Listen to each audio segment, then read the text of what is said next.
고린도전서 3장 6절부터 9절까지 말씀이 되겠습니다.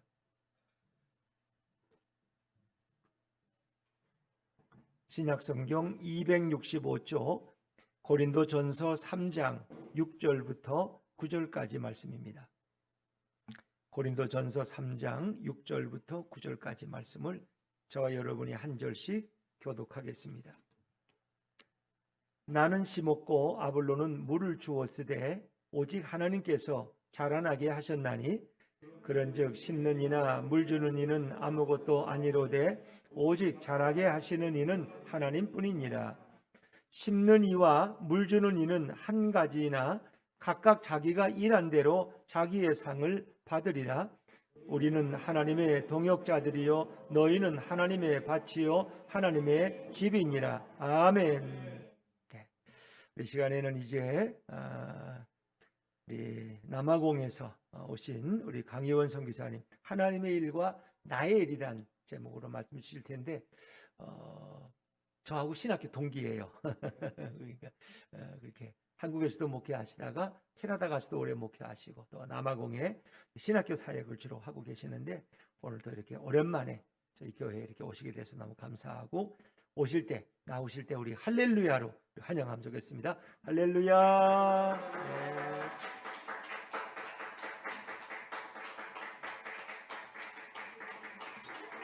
감사합니다.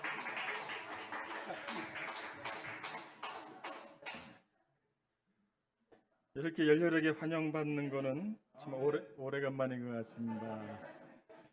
네, 우리 이영우 목사님 저랑 동기지만 영적으로 보나 육적인 모습으로 보나 저보다 훨씬 선배처럼 보이시는 우리 네, 많이 친하게 지냈고 또 그동안 계속 이렇게 숫자적으로 큰 교회를 이렇게 사역을 하셨지 않습니까? 모든 것을 다 정리를 하시고 정말 하나님의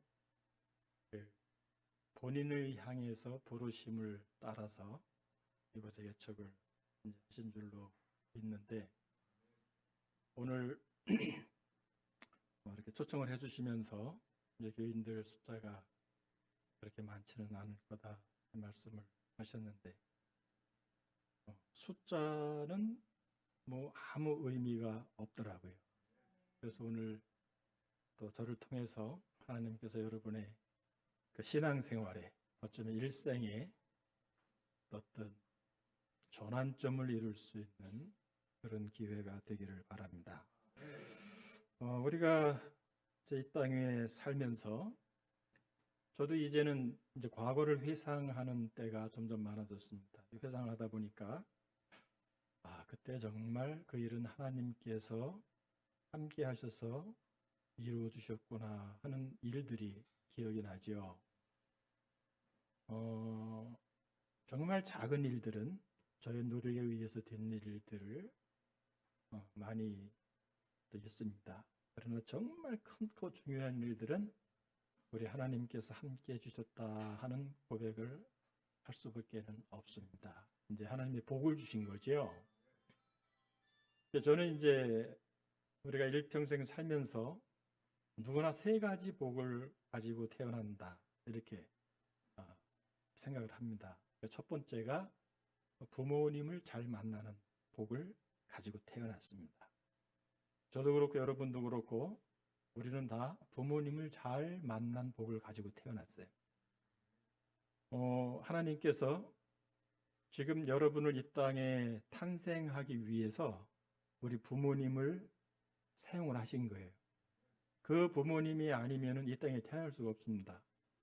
가끔 그런 생각을 할 때가 있죠. 이렇게 좀 부자인 어떤 이런 또 유명한 이런 사람들을 보면서 우리 부모님이 예를 들어서 이건희 회장이 우리 부모님이면 얼마나 좋을까. 이건희 회장은 여러분의 부모님이 된다면 여러분은 이재용이에요. 이재용. 여러분 태어날 수 없는 거예요. 하여튼 나는 우리 부모님 때문에 태어났는데 그러니 우리 부모님이 얼마나 큰 복이에요.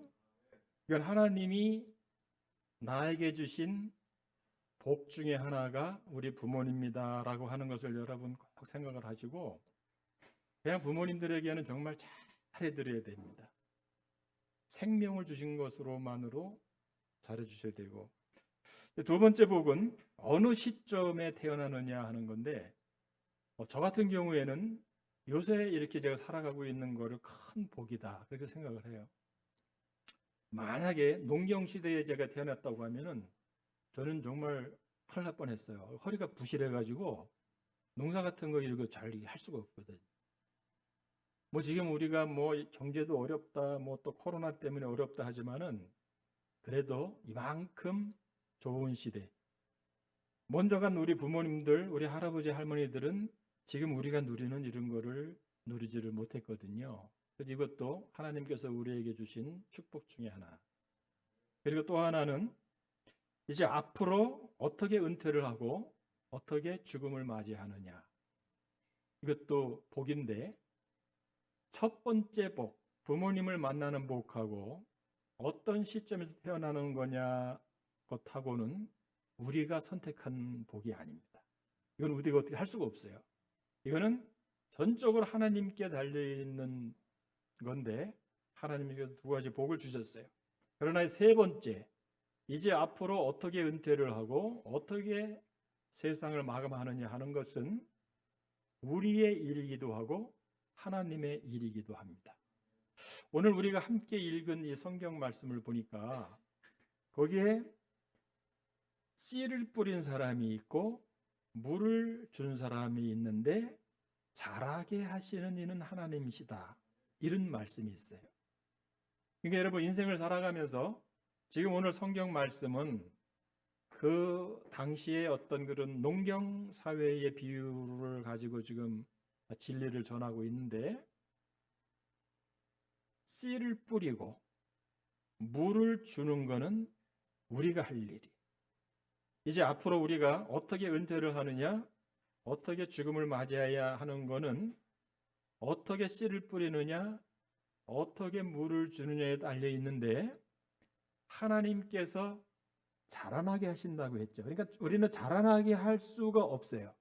우리가 할 수 있는 유일한 일은 씨를 심는 거예요. 그리고 물을 주는 겁니다. 씨를 심어야 하나님께서 자라나게 하세요. 그러니까 하나님께서 씨를 심지 않으면 절대로 자라나게 하실 수가 없습니다. 그분은 씨를 뿌리지 않아도 자라날 수 있게 하실 수 있는 분이신데 그렇게 안 하기로 작정을 하셨어요. 씨는 너희들이 뿌리라는 거예요. 물 주는 것도, 물 없이도 하나님은 충분히 식물이 자라나게 할 수 있는 능력이 있지만은 그렇게 안 하시기로 작정을 하셨어요. 물을 줘야 길러주신다고 하는. 그래서 이제 우리가 앞으로 은퇴를 하고 세상을 마무리하는 그 일을 하나님과 내가 동역을 하는데, 내가 할 일과 하나님이 하실 일을 분명히 구분을 잘 하셔서 내가 할 일을 반드시 하셔야 됩니다. 그게 씨를 뿌리는 거와 물을 주는 거예요. 사복음서에 보면은 예수님께서 오병이어의 기적을 일으킨 이야기가 나오지 않습니까? 아시죠? 보리떡 5덩이와 물고기 2마리로 5,000명을 먹이신 이야기가 나오는데, 거기 5,000명을 나누어 앉힌 것도 사람이 한 거예요, 제자들이. 그리고 떡을 가지고 오게 한 것도 이 제자들이 한 일이에요. 그런데 이 떡을 축사하신 거는 예수님이 하셨어요. 그 다음에 떡을 나누어 주는 것도 이 사람이 한 거예요. 떡을 나중에 부스러기를 거두어 드리는 것도 이게 사람이 한 거예요. 그래서 여러분이 이제 신앙생활 하시고 특히 이제 개척교회를 하시면서 이제 교회를 이렇게 세워가는 이런 과정 중에도 마찬가지고, 여러분이 회사에서 일을 하시거나 어떤 자영업을 하셔도 마찬가지. 분명히 여러분이 반드시 해야 될 일을 기도로서 되는 것은 아니다. 그 일도 해야 되고 기도도 해야 된다. 나와 하나님이 같이 해야 이 일이 이루어질 수가 있어요. 근데 이제 우리가 인생을 살다 보면은 우리 대부분은 그런 생각을 하죠. 내가 씨를 뿌리면, 내가 물을 줬으면 내가 열매를 거둔다라고 우리는 기대를 해요. 그래서 내가 씨를 뿌렸는데, 내가 물까지 줬는데 다른 사람이 열매를 거두어가면은 우리는 마음 상하고 불공평하다고 생각을 하지 않습니까? 영적인 세계에서는 이게 다르다고 하는 거예요. 영적인 세계에서는 내가 씨를 뿌리고 어떤 사람이 물을 줬는데 제3자가 열매를 다 거두어가는 일이 일어나요. 그러니까 우리가 씨를 뿌리고 물을 주고 열매를 거두고 하는 것은 기능적인 수고예요. 하나님의 나라를 이루어가는 데 있어서 기능적으로 역할이 다를 뿐이에요. 아니 그러면은 씨 뿌리는 고생만 하고 물 주는 고생만 하고 그럼 제가 다 거두어가면은 그럼 제만 이익 보는 거 아니냐 하는데, 오늘 성경 말씀에 뭐라고 합니까? 그러니까 8절 말씀에 찾으신 분이 한번 크게 읽어 주시겠어요?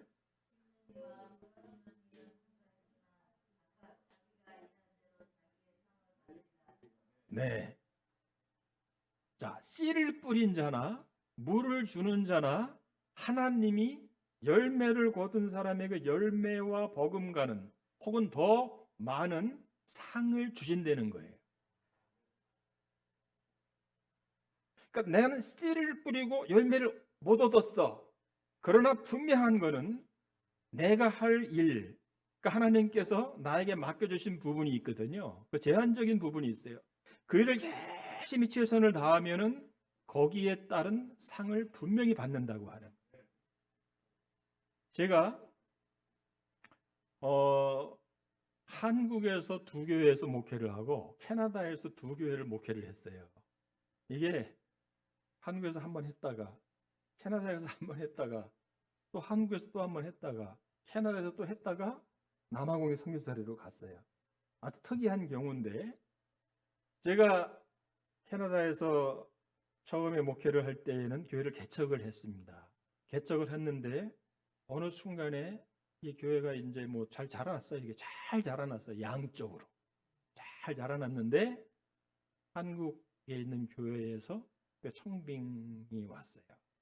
그래서 제가 이제 언제든지, 저는 이제 아버님이 목회를 하셨어요. 아버님도 이제 우리 기장 목사님이셨는데 뭐 그런 영향을 받았겠지요. 목회자가 두 가지 이상의 초이스가 앞에 놓여 있을 때에는 언제나 어디로 가야 내가 더 효과적으로 하나님의 일을 할 수가 있을까를 생각을 이제 하고 제가 이제 앞길을 선택을 이제 한다는 그런 생각을 했었어요.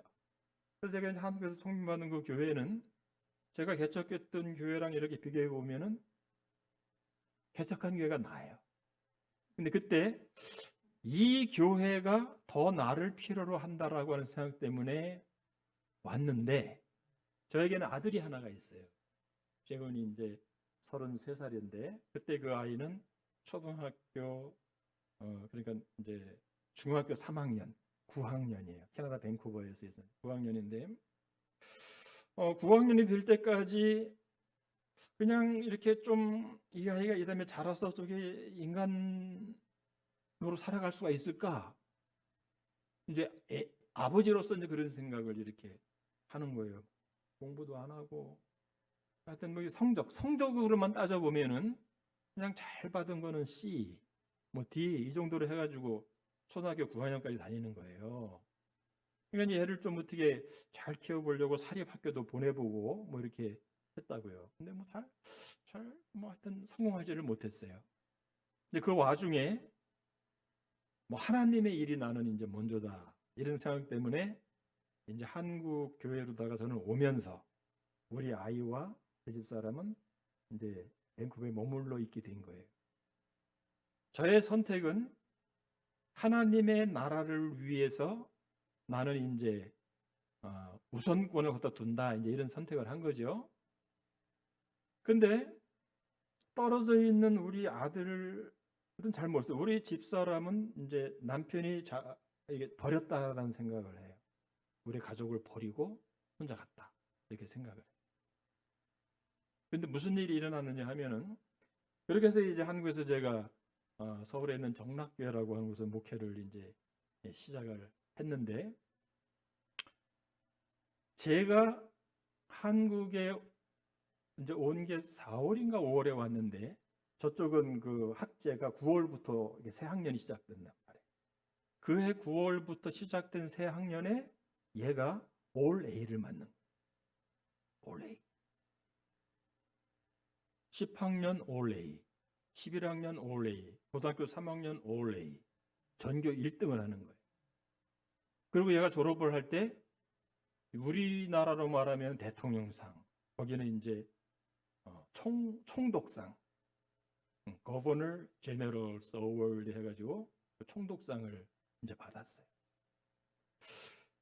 그 신기하잖아요. 이게 뭐 B도 맞다가 이렇게 A가 돼야 되는데 그냥 CD 맞던 애가 All A야, All A. 너무 신기하잖아요. 학교 선생님들도 신기하고. 그리고 저희 사람한테 이제 물어봐, 애가 어떻게 집에 와가지고선 그 공부를 갑자기 했냐 그랬더니 뭐 집에 와서 책 한 자를 보는 적이 없다는 거예요. 어? 얘나 지금이나 똑같아. 근데 A야. 학교 선생님들도 이상한 거예요. 어떻게 얘가 갑자기 공부를 이렇게 잘할 수가 있지? 우리 아들 얘기가, 아빠가 한국으로 가고 나서 그 어느 순간부터 갑자기 선생님이 칠판에 뭐 쓰고 하는 게 사진으로다가 이게 막, 그렇죠. 책 같은 것도 그냥 입력이 된 거야, 입력이.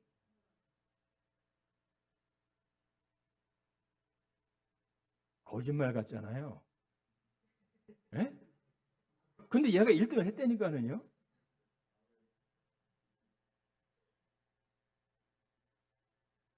저는 그게 내가 오늘 본문 말씀에 이제 비추어서 말씀을 드리면, 씨를 뿌리는 자, 물을 주는 자에게 나름대로 상급을 주신다고는 그 상급의 일종이라고 저는 그렇게 믿는 거예요.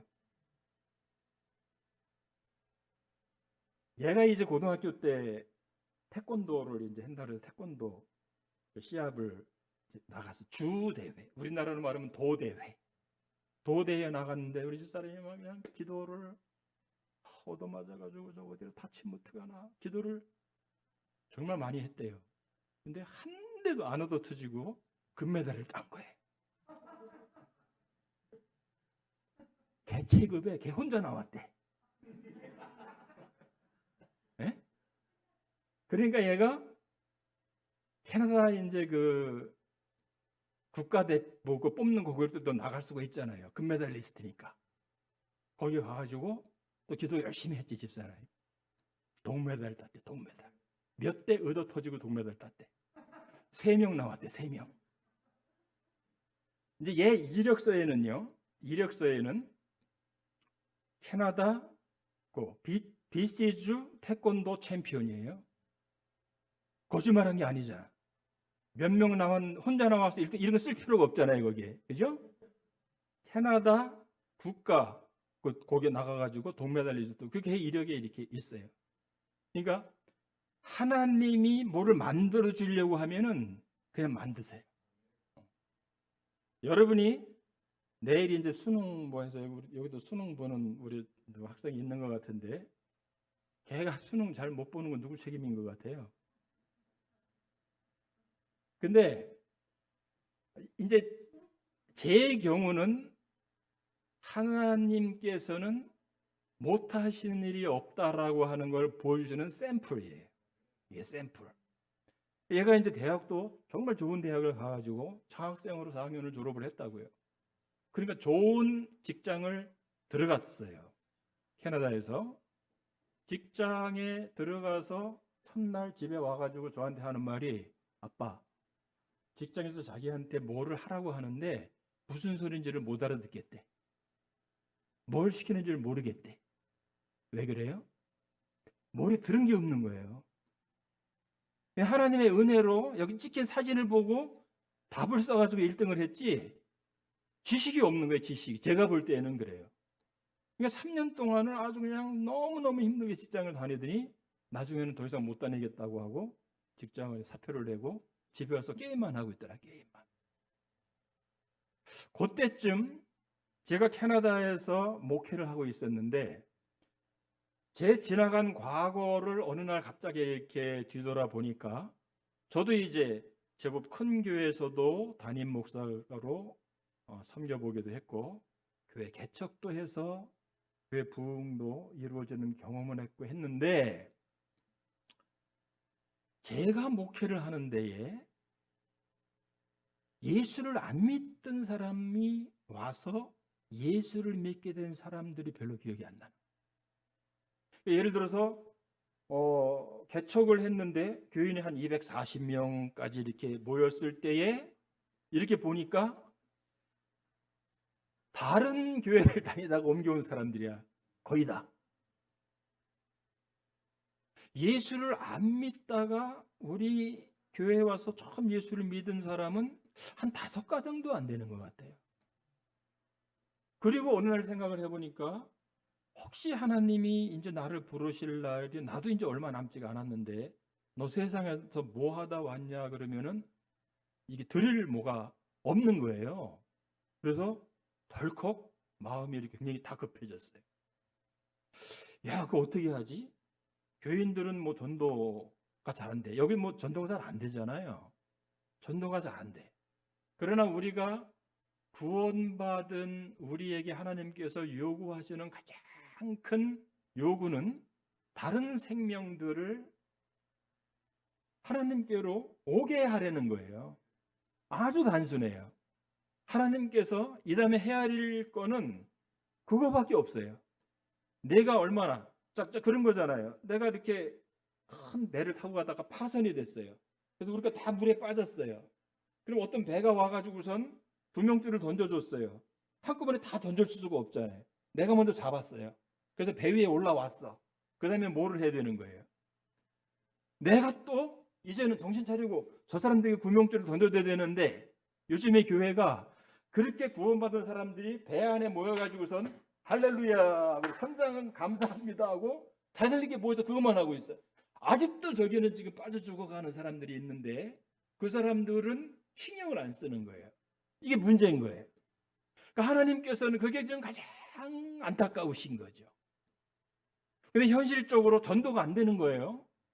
전도를 할 수 있는 길이 특히 이민교에서는 뭐 길거리에 나가서 한국 사람 만날 수 있는 것도 아니고 이게 쉽지가 않아요. 그리고 이걸 어떻게 해야 되냐 고민하는 가운데에 성경 말씀을 보니까 마태복음 28장 19절인가요? 거기 보니까 너희는 모든 민족을 제자로 삼아라고 하는 말씀. 영혼 구원이라고 하는 거는 꼭 우리 한국 사람에게만 제한된 게 아니라 모든 민족이라고 했으니까 그래 한국 사람들은 지금 예수라고 하는 이름을 예수를 안 믿는 사람도 다 알아요. 들었어. 안 믿는 것뿐이지 못 믿거나. 그러나 예수라고 하는 이름을 듣지를 못해서 예수를 못 믿는 데를 가자 해서 간 것이 남아공이에요. 또 왜 남아공을 갔냐? 그 복잡해 그런 걸 생각하면 하여튼 하나님이 이렇게 보내주셨어요 그쪽으로. 그래서 남아공에 갔는데 그때 이제 우리 애는 갑자기 컴퓨터 게임만 집에서 하고 있다가 아버지가 남아공 선교사로 간다고 하니까 그냥 급해가지고 또 여기저기 어디 그 뭐예요 원서 내가지고 이제 어디 취직을 이렇게 했어요. 자, 그다음에 그 사진을 좀 보여주시겠어요? 그리고 제가 이제 남아공을 처음 가가지고 거기에 어느 선교단체를 가가지고 여기 이제 카일리처라고 하는 남아공의 가장 큰 흑인 촌이 한 100만 명 정도가 산다는데 이제 저렇게 이제 가서 아이들을 모아가지고 그 아이들에게 저렇게 이제 어떤 그 좀 돈을 이렇게 좀 페이를 하면서 그 섬기는 그런 저기 이제 한 예예요. 저거는 저 자매가 아이들 불러 모아가지고 거기서 율동도 하고 하면은 이제 끝나고 나면 그 다음 사진을 보여주겠어요? 요건 제 아내예요. 저 가운데 있는. 그래서 그 안에서 아이들하고 뭐 이렇게 만들기도 하고 뭐 저런 거 했다고요. 그 다음 사진 보여주겠어요? 저는 이제 저렇게 저래서 나오는 애들에게 뭐 과자도 나누어 주고 많이 본 모습이죠. 여러분 이렇게 그 보통 선교 현장에서 단기 선교팀들이 많이 와요. 그 선교팀을 데리고 가가지고 저런 거를 보여주고 저 일을 하는 거예요. 계속 그 일을 해요.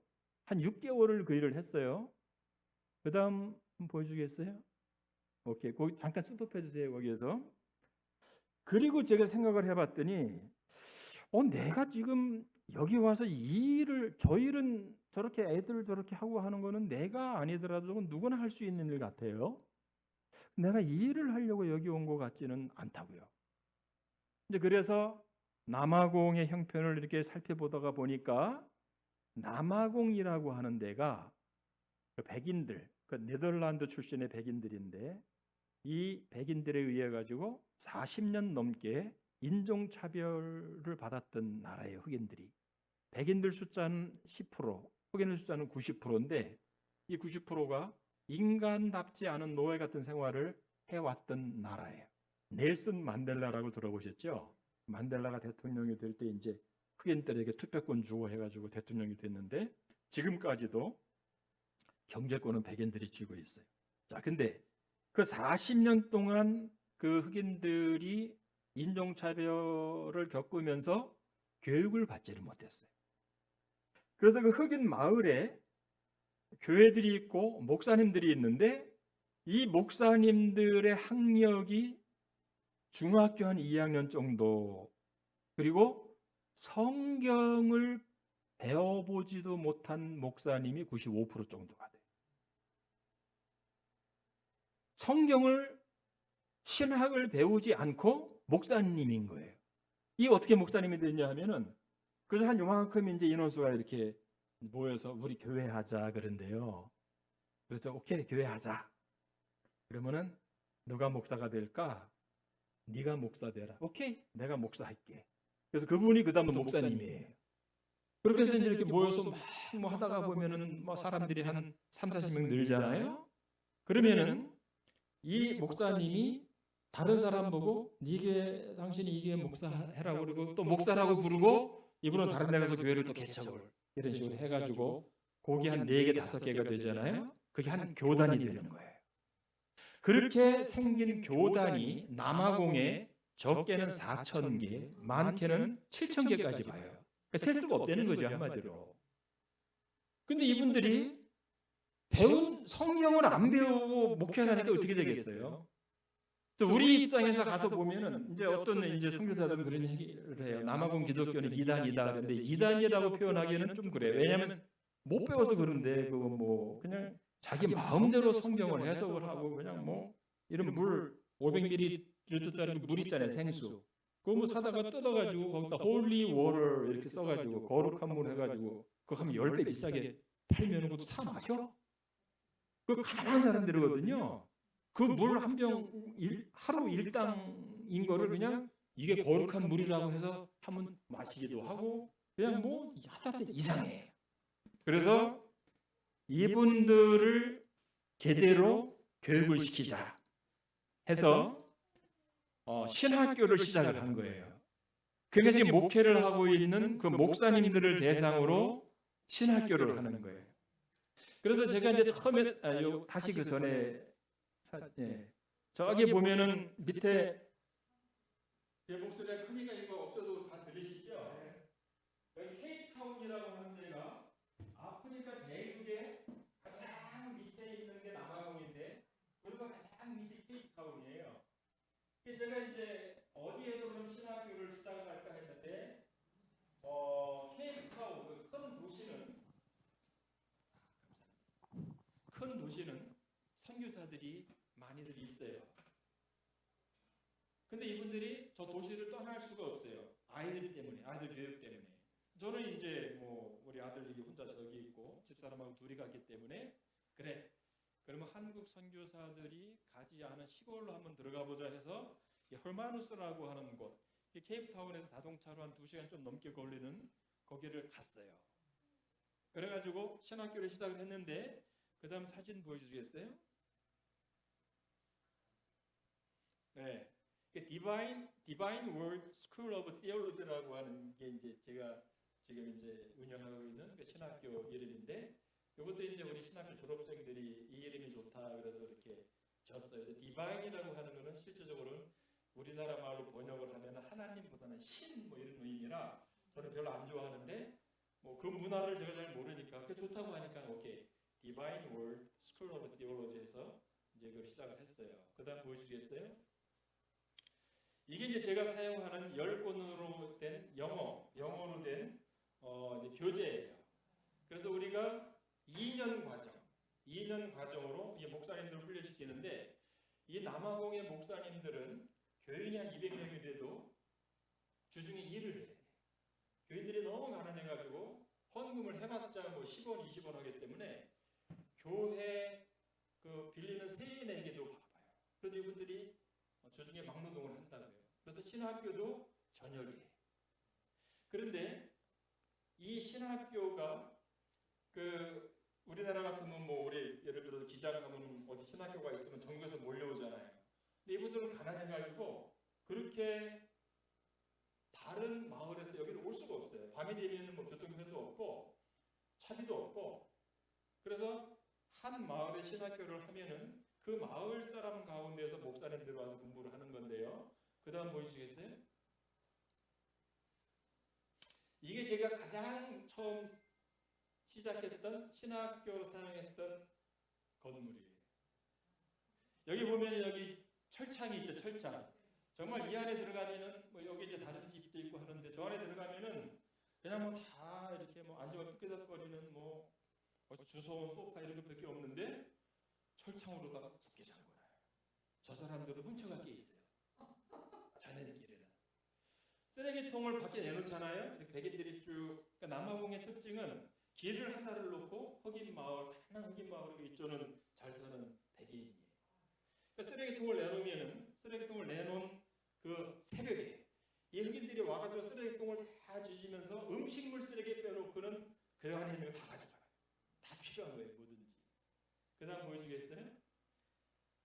제가 이제 이건 가르치는 모습이고, 그 다음 보여주세요.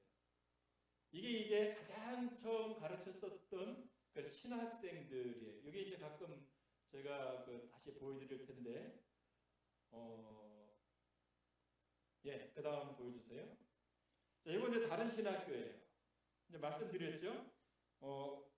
이 신학교가 이 마을에 하나가 있는데 다른 마을에서 올 수가 없어서 제가 또 다른 마을에 가가지고 그 마을에서 신학교를 하는데, 이걸 이제 보여주는 건 이게 한스바이라고 하는 마을인데, 이분들은요, 제가 이제 그런 가르치면서 하나님의 말씀을 얼마나 많이 담고에 따라 가지고 필요할 때 그 말씀을 사용할 수 있다.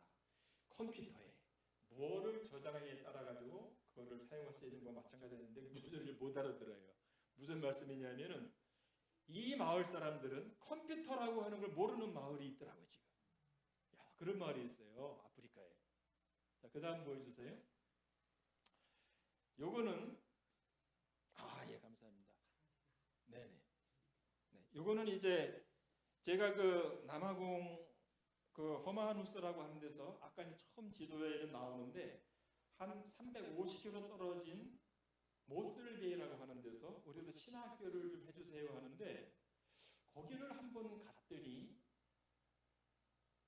거기를 가면 이제 일주일 동안 머물면서 집중 교육을 하고 돌아왔다가 또 3주 후에 다시 가서 일주일 하고 2년을 해야 되는 거예요.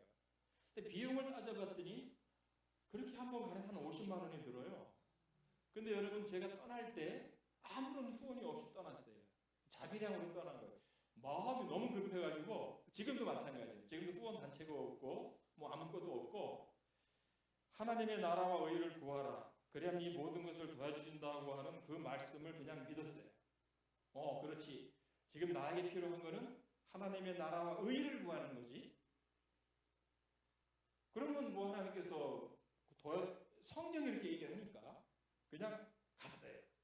근데 여기를 갔는데 50만 원이라고 하는 돈이 더 들어가는데 그거를 내가 어떻게 할 수 있는 방법이 없는데, 저분들은 내가 가지 않으면은 이 성경을 배울 수 있는 기회가 그거 어떻게 해야 되는 겁니까?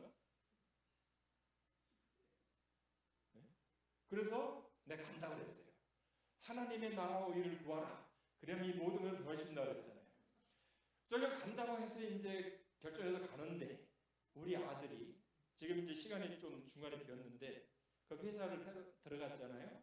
또 얼마 지나지 않아가지고 큰 교통사고가 나가지고 막 머리가 아프다고 그래서 회사를 그만뒀다고요. 그래서 맨날 약 먹으면서 이제 우리 얘기만 듣는 거죠. 약만 먹고 그러면서 지내고 있다가 얘도 돈이 다 떨어진 거예요. 그리고 지금 600불밖에는 없대 자기 수중에 60만 원. 근데 뭐 아파트 세도 내야지 먹고 살아야지. 그러면서 내일부터 자동차를 팔게 되는 거예요. 자동차를 팔게 된다. 그러더니 자동차 세일즈맨으로다가 취직을 해가지고 첫 달에 70만 원을 보내주더라고. 11조라고. 야, 탑 세일즈맨이 된 거예요. 첫 달에. 그러니까 11조가 70만 원이니까 세금 떼고 70만 원이니까 700만 원. 세금 떼고 700만 원을 벌어. 캐나다는 세금이 한 50% 되거든요. 그러니까 얼마나 많이 버는 거예요. 그래서 제가 얘한테 그랬다고요. 그래, 너 잘 선택을 했는데 네가 사람들 한 사람 한 사람 마음을 잡는 거는 그 사람이 어떤 마음이 힘들다. 하나님의 마음에 합한 사람이 되면은 하나님이 손님들의 마음을 사로잡아주면은 내 손님이 되는 거야. 그러니까 하나님의 마음에 합한 사람이 돼야 된다. 그래, 좌우지간에 제가 이제 그래서 해설을 갔는데 이게 참 재밌는 거는요.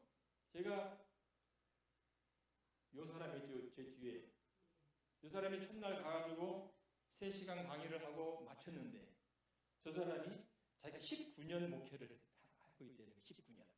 근데 지난 19년 목회를 하면서 자기가 배운 지식보다 오늘 밤 3시간 배운 지식이 더 많대.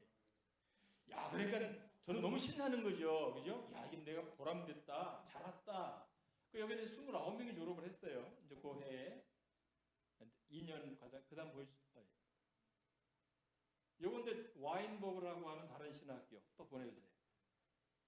요거는 정말 멀리 떨어진 데인데 이것도 그냥 보여주세요. 요분들은 또 다른 적인데 이분들은 칼라라고 해가지고 백인하고 흑인하고 그 중간이에요. 똑같이 그러니까 남아공의 인종 분포가 흑인 80%, 백인 10%, 이 칼라들라고 그래요. 칼라 그 색깔이 칼라 있죠. 칼라들하고 부르는 그런 민족인데 이분들도 이제 섬겼고 그다음 보여주겠어요?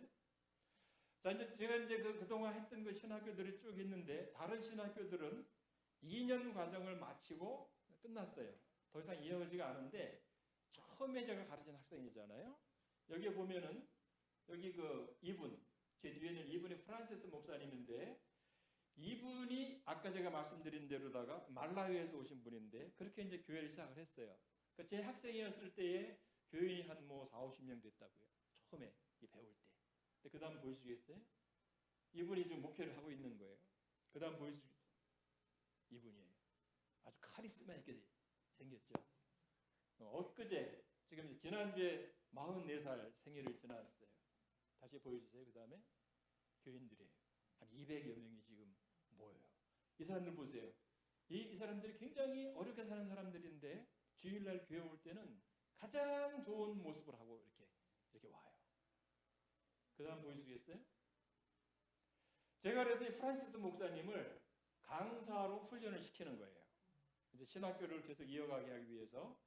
왜냐하면 선교사들이 보통 선교지에 있다가 선교를 열심히 해요.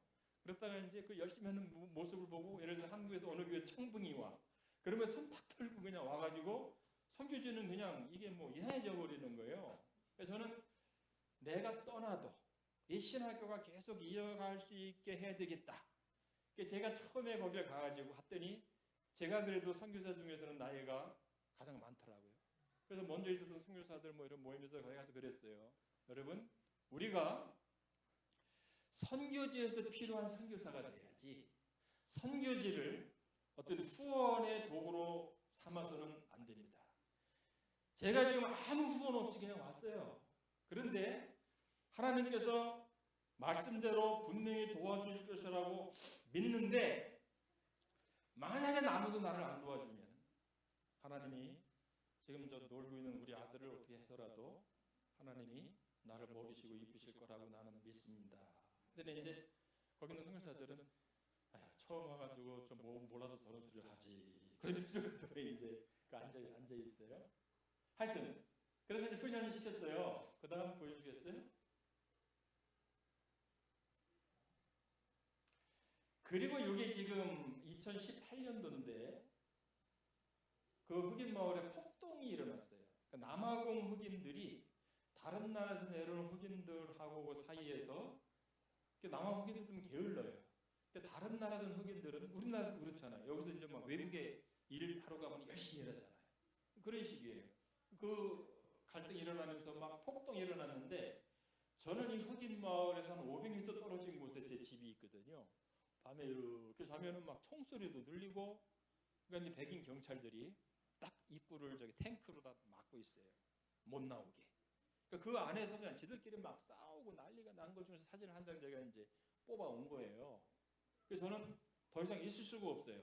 그래서 거기서 이제 8월인가 나왔어요. 거기다 이제 우리 아들이 11월에 결혼까지 한다고 그래가지고 그냥 나왔는데 제가 나오고 얼마 안 있어가지고 거기서 또 신학교 생활하던 다른 선교사가 있어요. 그분은 그 이제 밖에 있다가 집에를 들어가는데 문을 딱 열었는데 갑자기 한 너댓 명 흑인이 달려 들어와가지고 밀고 들어가 강도예요, 강도. 그런 일들이 거기는 비일비재하게 일어나요. 그래서 제가 신학 사역을 하는 것도 이분들이 낮에는 이제 일을 하니까 밤에 사역을 한다고요. 그러면 아까 그런 그 신학교 건물이 그 흑인촌 안에 있거든요. 그러면 차를 타고 문을 다 잠그고 거기까지 쭉 가가지고 가서 가르치고 뒤도 안 돌아보고 나와가지고 집에 와요. 근데 이게 동선이 똑같은 동선으로 계속 왔다 갔다 하면 이게 이제 강도의 표적이 되는 거예요. 그분은 그래도 그 강도를 당하고 나서 그 지배를 얘기만 들은 거죠. 강도를 당하고 그 다음에는 그 지배를 들어갈 수가 없는 거예요. 그래서 다른 지역으로 이사를 가가지고 지금까지 아무것도 못하고 있어요. 그 트라우마 때문에. 그래서 이게 그냥 위험해요. 남한군이라도 위험한데 하여튼 저는 어떻게 그래서 이제 나와가지고 그 다음 보여주겠어요? 그러니까 제가 나오고 나서 그러니까 8월에 나왔으니까 못 마친 과정이 있잖아요. 저 프란시스 목사님이 그 나머지 과정을 마치게 해가지고 이제 학생들을 그때 졸업을 시켰어요. 요거는 에릭이라고 하는 목사님인데, 자 이제 프란시스 목사님, 에릭 이 두 분이 지금 이제 가르치고 있는데 이 프란시스는 지금 비숍이에요. 지금 그 이제 설명 계속 드릴 텐데 그 마을에서 그 교회에서 이 목사님의 지위는 엄청나요. 그렇게 돼버렸어. 자, 그 다음 보여주겠어요? 이게 이제 에릭 목사님이에요. 이게 비디오인가요? 이 틀수 있으면 좀 틀어주시고. 볼륨이 As he saw the independent destruction by Babylon on his beloved people. First, Habakkuk wanted to know why God had not acted to judge the obvious sins of Judah. God replied that he was doing something. 네. 자, 그 다음 보이세요? 이게 에릭 목사님인데, 자, 이분이 저 에릭 목사님이에요. 얼마나 후줄근해 보입니까? 응? 하게 하고 조선 가르칠 때 모르는 거예요. 이게 지금 뭐 누가 어떻게 될지도 모르고 저분의 능력이 뭔지도 모르는데 이 사람들 중에서 저렇게 뛰어나게 이분이 목회도 해요. 그 다음 보여주겠어요? 이게 이제 이분이 목회하는 교회에 제가 이제 주중 월요일 저녁에 이번에 이제 가서 찾아갔어요. 찾아갔더니 그 교인들을 이제 모았어요. 일하고 이제 온 교인들이 저녁에 이제 모였는데 그 교회 건물이 그냥 안에가 이래요. 이건 주중에 이제 그때 모인 거고 그다음 보여주겠어요? 이건 이제 주일날 아까 그 교회 모습인데 지금 에릭 목사님이 저렇게 이제 지금 예배를 인도하고 있는 거예요. 그다음 보여주겠어요?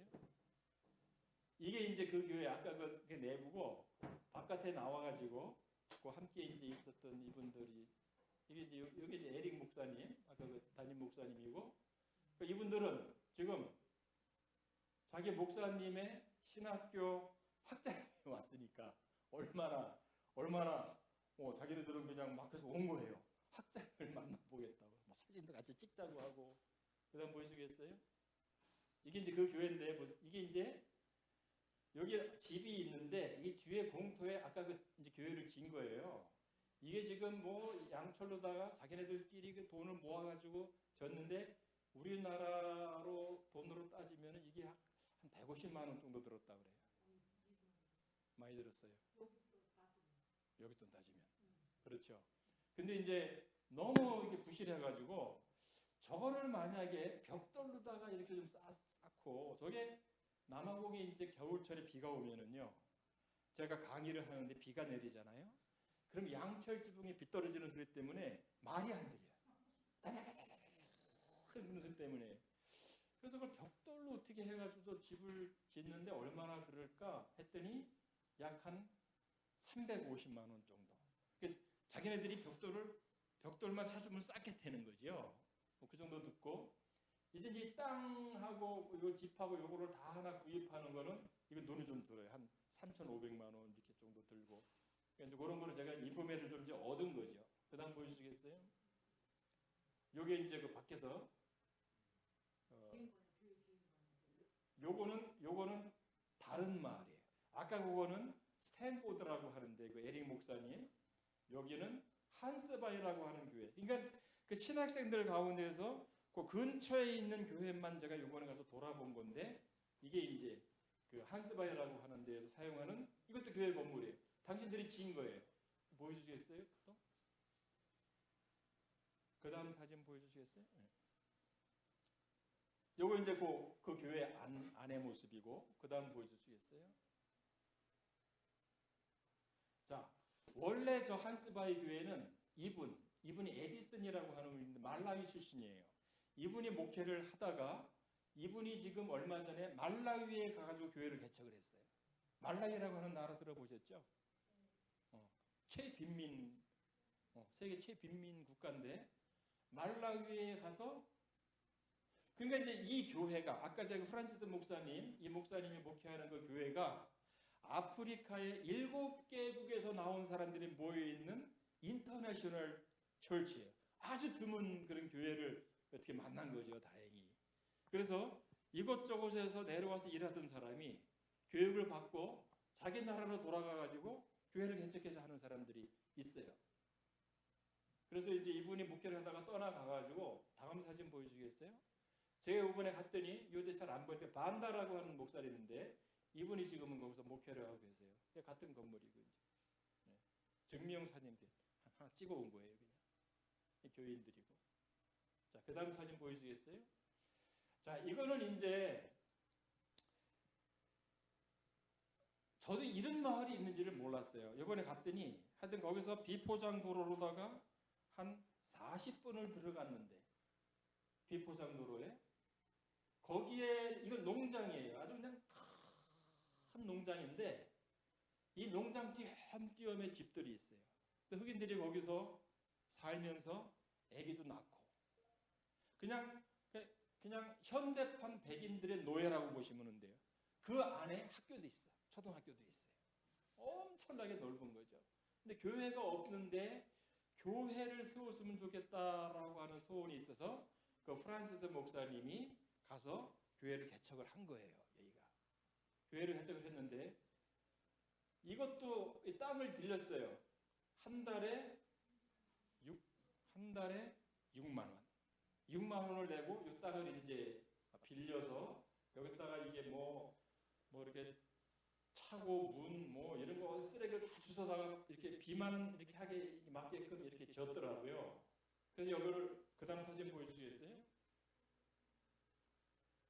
이 안의 모습이에요. 처음에 개척을 했는데 사람들이 한 40~50명이 모였다는 거예요. 제가 이제 그 비포장 도로를 제가 이제 운전을 해가지고 모시고 가는데 그 프란시스 목사님이 그래요. 저 집에서 이 교회를 걸어오는 사람이 있대요. 3시간 걸린대. 3시간. 야, 그 뜨겁빛에 또 겨울에 비가 올 때는 이게 물이 넘쳐가지고 돌아서 또 이렇게 가느라고 더 걸린다고 하는데,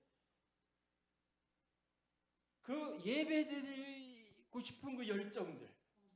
근데 교회가 없어가지고 그동안 예배를 못 드리다가 이렇게 모여갖고 예배를 드리는 거예요. 자, 이 교회 목사님이 그 다음 보여주겠어요? 이분이에요, 이분. 이분이 프란시스 목사님의 동생인데, 말라위 동생인데, 키가 정말 요만해요. 저 보시면 그렇죠. 이 학생인데, 이분이 이번에 졸업식을 이제 하는데 앞에서 사회를 보는데, 야, 어떻게 그렇게 목소리가 그렇게 쨍쨍하고 뭐 할렐루야 할렐루야 하면서 뭐 하는데, 와, 아니 엄청난 거예요. 저는 씨를 뿌렸어요. 네? 근데 하나님이 자랑하게 하시는데 놀라워요. 그 다음 보여주겠어요?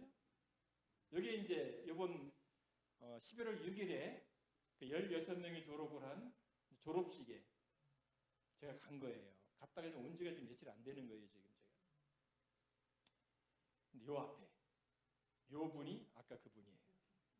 그 자그마한 그 리차드라고 하는 그 목사님이 이 일주일 내내 그 도메스틱 그 월커라고 해가지고 어느 한 집에서 모든 일을 다 해요. 빨래서부터 설거지서부터 대리인질부터 종원일까지 다 하는데 그 한 달에 받는 게 한 40만 원 정도를 받는 거예요. 네? 예, 그냥 목사님으로 일을 하는 게 아니고 이제 거기서는 백인들이 그냥 그렇게 일을 시키는 거죠. 근데 주중에 한 번 거기 40분 그 덜덜덜거리는 40분을 자기 차 덜덜거리는 걸 몰고 가가지고 주중에 한 번 저녁에 예배를 드리고 주일날 또 가가지고 예배를 인도해요. 월급은 없어요, 아무것도. 하는 거예요, 그게. 이게 하나님의 일이다라고 해요. 내가 이분이 그 학생 때 너무 지금은 어디 사는지 모르겠는데 그때는 아까 그 이렇게 양철로 된 그런 집이 있잖아요. 프란시스 목사님 그 집 마당에 그냥 아주 작아. 이분이 그 사모님이에요, 사모님. 이분이 남편이고 와이프예요. 와이프가 3배 되는 것 같아요. 심해가지고. 근데 애들 둘하고 그 양철집 안에 아무것도 없어요. 불도 없고 물도 없고 거기서 살아. 말라위에서 오신 분들이에요. 너무 불쌍해가지고 제가 이제 뭐 천국, 그다음에 이제 영생 이런 얘기를 하면서 우리가 이 땅에 사면 잠시 끝날 것이요. 우리에게는 영원한 천국이 있으니까 우린 그걸 바라보고 삽시다. 그랬더니 이분이 그때 학생 때 이분이 저한테 나는 천국 지금 가기 싫다는 거예요. 여기서 더 살고 싶대. 그 형편인데 여기서 더 살고 싶대.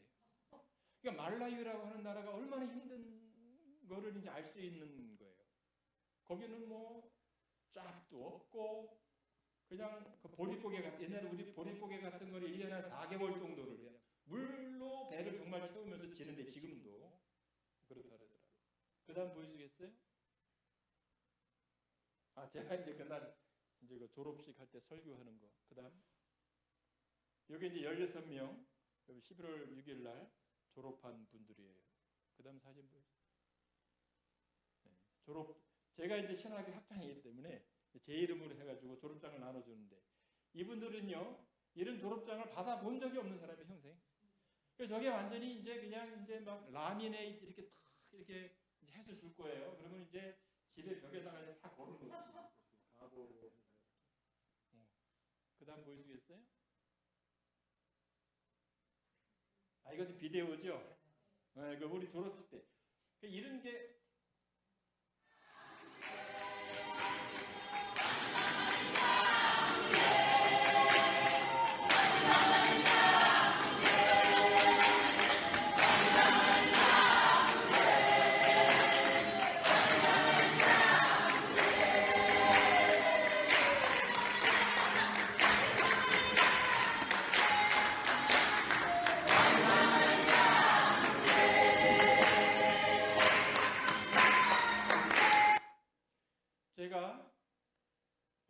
9시 시작을 했어요. 이 이제 그 주일날이니까 예배와 졸업식을 하는데 제가 10시에 갔어요. 그러니까 가니까 벌써 이제 초등학교 건물을 빌려가지고 이제 하는 거예요. 흑인촌에 그 초등학교가 있으니까. 그냥 밖에까지 막 이분들은요 그냥 저 찬양을 하면 화음이야 그냥 전체적으로. 그리고 악보도 없어요. 지금 아까 그 팀이 나왔지만 또 다른 팀이 나와서 찬양하고 1시간을 그렇게 한 다음에 제가 들어갔는데 제가 들어가고 나서 4시간 반을 졸업식을 했어요. 4시간 반. 죽겠더라. 그래서 여러분, 근데 설교하면서 그래서 여러분 한국이나 우리 캐나다에서 이렇게 오래 하면 다음 주에 교회에 아무도 안 나온다.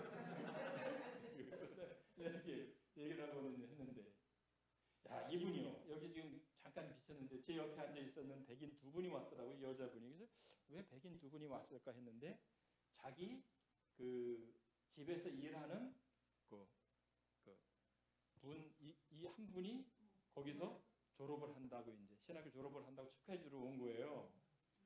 제가 이제 동선이 이제 발견되면 안 되니까 하루는 여기 비행기에서 자고 또 하루는 저쪽 비행기에서 자고 저쪽에 예약을 하고서 갔는데 아니 어떤 흑인이 나와가지고 월요일인데 막 그냥 막 반갑다고 난린 거예요. 그래서 너 누구냐 그랬더니 자기가 어저께 졸업한 졸업생이라는 거예요. 그러니까 이 백인이 그러더래. 야 너네 그 신학교 학장이 우리 집에 이거 예약을 했다고 이거 보라고 막 반가워가지고 다음에 올 때 쓰라고 막 저한테 공짜 이렇게 뭐 잠자는 것도 하나 주고 하여튼 그런 어떤 재미있는 일이 있었어요. 그다음 또 있어요? 이제 없어요? 자, 제가 이제 그 코로나 사태 때문에 코로나가 일어날 때, 그 일어나기 바로 전에 신학교가 2월에 개학을 하니까 2월에 가려고 비행기 티켓팅을 다 하고 이제 해놨는데 저희 장모님이 몬트리올에 사시는데 갑자기 그 췌장암 갑자기 췌장암에 걸려서 돌아가셨어요. 2월에. 그러고서는 뭐 장례식 치르고 막 이러는 와중에 코로나 때문에 비행기 하늘길이 딱 막혀버려서 이제 못 가는 거예요. 그때 뭐 남아공 굉장히 심했었거든요. 그래서 못 가고 있는데 제가 아까도 말씀드렸지만은 제 꿈은 선교사가 떠난 이후에도 그 사역이 계속 이어져야 된다라는 꿈을 가지고 있었는데 아까 말씀드린 그 프란시스 목사님하고 에릭 목사님 2분이 이 신학교를 시작부터 2월의 시작부터 2년 동안을 이끌어 오신 거예요. 그동안 이제 저한테는 계속 이제 뭐 이제 학교 형편을 얘기를 하고 하는데 제가 하는 거는 저 책을 대줘. 책을 대주고 이 2분의 생활비 일부분을 이제 보조를 해주는 거예요. 그리고 이번에 갔는데 다른 신학교도 이제 뭐 예를 들어서 빔 프로젝터 이런 것들을 막 대주고 하는데 저 사람이 할 수 있을 것 같아서 맡겨놓으면 희지부지 다 없어져 버렸어요. 다른 데는 뭐 안 되고 여기는 지금 계속 4번째 지금 이어져 가고 있는 건데요. 제가 그 코로나 때문에 못 가고 있을 때에 내가 이 사역을 계속 해야 되는 거냐? 또 이제 안 가다 보니까 여기서 마무리를 줘도 되지 않을까? 뭐 이런 생각이 이제 왔다 갔다 할 때에 제가 이 사진들을 돌아보고 하면서 이렇게 봤더니 아니 이게 나는 그냥 씨만 딱 했을 뿐인데 이분들이 막 물을 주고 해가지고 하나님이 잘하게 해주셔가지고 신학교는 신학교대로 졸업생이 늘어나면서 그 신학교 그때마다 한두 명씩이 교회를 개척을 해서 열심히 개척을 하는데 이거를 내가 손을 거두어 버리면 모든 민족을 제자로 삼으라고 하는 그 일에 이 제가 어떤 이렇게 하나님 앞에 뭐 좀 이렇게 뭐 불순종하는 것 같기도 하고 이제 이런 마음이 들어서 이번에 가가지고 정확하게 조사를 한 거예요. 정확하게 조사를 해봤더니 지금 이 교회를 통해서는 점점 더 확장해 나갈 수 있는 길이 확 열려 있어요. 근데 문제는 이분들을 재정적으로 도와줘야 이 일이 가능한 거예요. 저는 지금 제가 할 수 있는 이거는 이제 제가 재정적으로 감당할 수 있는 거는 이 정도밖에는 감당할 수가 없어서 저 목회자들에게 한 달에 한 예를 들어서 20만 원 정도씩만이라도 이렇게 보조를 해주면 저분들이 좀 더 목표에 신경을 써서 이렇게 교회를 더 열심히 섬길 수가 있을 텐데라고 하는 생각 때문에 그냥 제 어려움부터 이런 꿈이 어떤 후원자들이 좀 이렇게 생겨서 이 후원자들을 통해 가지고 어떤 한 목회자를 이렇게 좀 연결시켜 주면은 계속 연결을 하면서 여러분이 지금 전도를 얼마큼이나 지금까지 해오셨는지 모르지만은 모든 민족을 제자로 삼아라고 말씀하셨으니까 정말 좋은 기회라고 하는 거죠. 그리고 거기에 따르는 상급이 있어요. 상급이. 저희 아들이 그래갖고 이제 자동차를 그때부터 이제 파는데 지금은 이제 BMW를 거쳐서 BMW에서 한 3년인가 2년인가 했는데 캐나다의 5위 안에 들어요. 5위 안에. 지금은 포르쉐로다가 옮겼어요. 포르쉐로 옮겼는데 지난주간에 이제 채팅을 하는데 우리 아들이 아빠 자기가 거기 이제 BC중가 거기서 1등을 했는데 자기가 1등에 자기 포인트가 9,000 몇 포인트인데 2등 포인트가 2,000 몇 포인트래요. 게임이 안 되는 거예요. 게임이 안 되는 거예요. 근데 우리 아들은 알아요. 자기 아들하고 며느리는 이제 아는 거예요. 우리가 아빠 선교에 자기네들이 관심을 가지고 일을 하기 때문에 하나님이 복을 주신다고 하는 것을 얘네들은 알아요. 그래서 그렇게 열심히 하고 있는데 그럼 우리 아들은 아무것도 안 했느냐? 제가 얘를 보니까 얘한테 특징이 있어요. 특징 중에 하나가 자기는 대학도 좀 멀리 떨어져서 혼자 다녔거든요. 기숙사에 있으면서 자기는 주의를 어겨본 적이 없대. 눈이 오나 비가 오나 주일에 그 대학 그 나라는 주일에도 뭐 시험 보고 이러거든요. 그러면 인터넷으로 찾아가지고 어디 저녁 때라도 예배 드리는 데 있으면 꽤 가가지고 율법적으로 예배를 드려야 돼. 얘는. 야, 저보다 훨씬 나아. 주일 성수하는 게. 뭐 비행기 타고 옛날에 출장 다니고 할 때 주일 껴가지고선 어디를 가는데 그 비행기에서 주일 지날 수가 있어요. 그러면 안 가요. 학교에서 고등학교 때 학교에서 어디 뭐 필드 트립이라고 해서 뭐 이렇게 어디 가는데 주일날 껴서 가는데 거기에 교회가 있나 보고 교회가 없으면 안 가. 그리고 또 하나의 특징이 11조를 하는 경우. 네. 야. 그리고 또 하나의 특징이 손님들이 전화를 하잖아요. 그러면 제깍 응답해요. 손님하고 전화를 해가지고 지가 절대로 먼저 안 끊어요. 안 끊어. 전화를. 손님이 끊는 걸 확인하고 끊어요. 그것만 좀 특징이야. 제가 볼 때 다른 건 잘 모르겠어.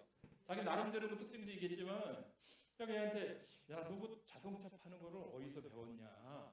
누가 가르쳐준 그랬더니 아빠 솔직히 이제 그 손님들이 리뷰를 쓰잖아요. 이렇게 그 여기 랭리 포르쉐에서 이제 그 영어로 된 데 탁 들어가 보시면은 거기 조나탄 캥이에요. 우리 아들 그 리뷰가 쭉 나오는데 자동차 산 사람들이 그 포르쉐 사는 사람들은 부자 사람들. 세상에 이렇게 박식한 세일즈맨은 처음 만난다는 거예요. 야, 처음부터 끝까지 이렇게 차에 대해서 너무 잘 아는 사람은 처음 본대요. 그래서 우리한테 물어봤다. 야, 너 그 차에 대해서 어디서 배웠냐 그랬더니 아빠 솔직히 나 차에 대해서 몰라. 근데 내가 얘기하면 손님들이 믿어. 그러니까 하나님이 그 손님한테 믿게 만드시는 거예요. 그러니까 여러분 제가 잠깐만 말씀드리는 거는 사람을 상대로 하지 말고 하나님을 대상으로 해서 하나님의 마음에 합한 사람이 되면은요. 오늘 본문이 그랬잖아요. 씨를 심는 자, 물을 주는 자, 나름대로 상급이 반드시 있으리라고 하는 게 있잖아요. 그래서 이제 이렇게 쭉 정리를 해보니까 저도 그렇고 우리 아들도 그렇고 하나님이 원하시는 건 아주 심플해요. 예배를 받으시기를 기뻐하시는 것 같아요. 그 다음에 11조는 내게 아니잖아요. 그러니까 하나님 거잖아요. 그냥 하나님 거를 갖다가 테스트를 하는 거예요. 여러분한테 100만 원을 여러분이 수입을 했으면은 10만 원을 하나님이 그 집어넣어 보신 거야. 뭐 얘가 어떻게 하나 보려고. 네? 그러면 하나님 거 예를 들어가지고 내가 우리 이 목사님이 뭐 내 종업원인데 내가 100만 원 주면서 10만 원은 남겨줘. 그러면 남겨줘야지. 안 남겨주면 내가 그 다음에 주겠어요? 똑같은 거 같아요. 하나님 마음이. 그래서 그게 중요한 것 같고 그 다음에 중요한 거는 선교에 대한 마음이 중요한 것 같아요. 그러니까 여러분들이 이제 뭐 굳이 뭐 해외 그러니까 이제 우리나라에 방법이 없다고 하면은 해외까지라도 눈을 돌려내신다고 하는 거죠. 그래서 저는 이게 얼마나 축복받을 수 있는 놀라운 제가 이 길을 지금 가르쳐 드리는 거예요. 그래서 여러분이 뭐 지금 보니까 그래도 많이 선교를 하고 계시는데 교회에서 하는 거 말고 여러분 개인으로라도요. 그러니까 예를 들면 저 같은 경우에는 그런 소원을 지금 가지고 있는 거예요. 어떤 이게 그냥 10,000원 한 달에 돌아갔을 때까지 10,000원씩을 꾸준히 헌금하는 사람들이 있으면 좋겠다. 근데 보통 사람들은 아유 내가 10,000원 내는 걸로 그렇게 뭐 되겠어 하는데 10,000원 갖고는 아무것도 안 되는데 그 10,000원을 내는 사람들이 숫자가 모이면 일이 되는 거예요. 그게 그런 이제 생각이 저한테도 있는데 이제 여러분들 뭐 다른 선교사들도 비슷한 마음일 거예요. 그래서 여러분 앞으로 몰라요. 하나님께서 언제 부르실지 모르는데 하나님 앞에 갔을 때에 칭찬받아야 될 거 아닙니까? 자네 뭐 해다 왔냐 할 때 칭찬받아야 된다라고 마음가짐을 가지시고 이제 살아가시게 되면은